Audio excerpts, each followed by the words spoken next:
শাশুড়ি আম্মা বলেছেন মূলা শাক অনেক স্বাস্থ্যসম্মত এবং মূলা শাক ভাজি খেতে অনেক মজা। কিন্তু আমি তো মূলা শাক খাই না। এখন কি করার? যেহেতু আম্মা মূলা শাকের প্রিপারেশন নিচ্ছিল, সো আমি আম্মাকে বললাম যে আম্মা তাহলে দেন আমি মূলা শাকটা ভাজি করি। তো আপাতত খাই আর না খাই ভাজি করে আমার শাশুড়ি আম্মাকে আগে একটু খুশি করি।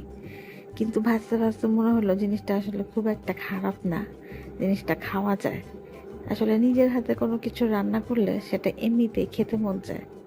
তবে আজকে মনে হচ্ছে শাশুড়ি আম্মা জিতে গেল। কারণ যে জিনিস আমি জীবনেও খাইনি সেই জিনিসটা আজকে আমি খেয়ে নিলাম। সেটা হচ্ছে মূলা শাক ভাজি।